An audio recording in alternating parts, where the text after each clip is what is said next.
Quick video, just wanted to give you guys a quick update on everything that I'm doing. So, first things first that I probably want to say is that I'm almost done with the Formula 1 car. And, yeah, just as you can see in the screen right now, I've basically did all the basic shapes and everything that is in the rule books, and the only thing that is still left to do is the suspension parts, some added things to the front wing, and also the washboards on the side, and some floor elements and everything to kind of generate more downforce. On the side, yeah, just overall on the car. So what I did on the show was the overall flow trajectory and things of that nature. And you can kind of see that there's like turbulence being created at the rear, which is logical with the wing this size. And as well as just some other spots on the car that aren't really doing everything they're supposed to be doing. But overall, just as a beginning, everything is functioning the way it should. So I'm not really concerned with that at all. So that is just you know, some other thing. Yeah, that is just the first step, I guess. And what I will do now is to kind of look at everything that has to do with the aerodynamics of the overall car. So yeah, that is everything that is just with the car and everything. And now I'm gonna just try to add some things to kind of add more downforce, take out the drag, see if I can help some turbulent areas to kind of you know, send air in different directions to avoid those.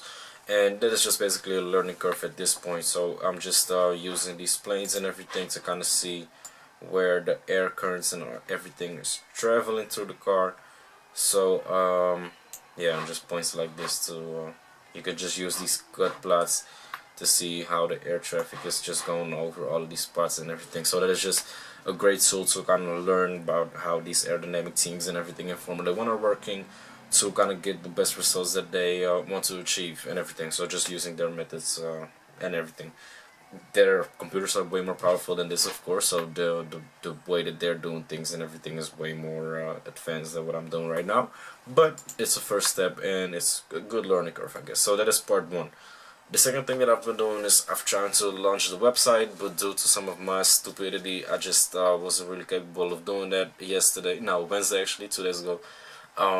But that was just my own error because I was trying to upload certain files into the website and everything, and I just deleted the wrong files, added the wrong files, and it didn't really work out the way I thought it would. So now I have to contact the host to kind of get some of those files restored in order for me to continue on to the next step and to actually launch that website. And what will be on this website? So the first thing will be just an online portfolio of everything that I'm designing, I guess. So that is the first step. And the other thing is that I will also things like these files will also be able to purchase them. So if I design something, you would be able to kind of get the same part and 3D print it if you want to, or maybe do some modifications to make your own designs a little bit from my designs if you would like to do certain things. Just to start, I'm not expecting to sell a lot of those. I'm not even expecting to sell any of them, but I was just thinking maybe there's some interested people in doing that. So that is also a way to support the YouTube channel.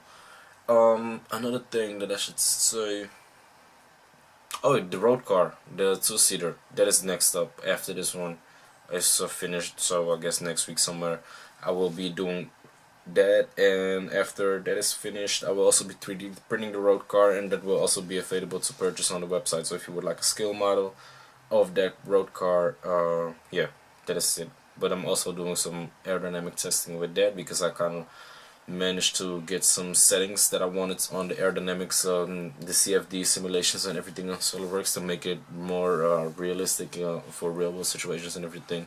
So that is another thing. So thanks for watching. Please also leave a like and subscribe to this YouTube channel. Yeah, see you in the next video. I'm out. Peace.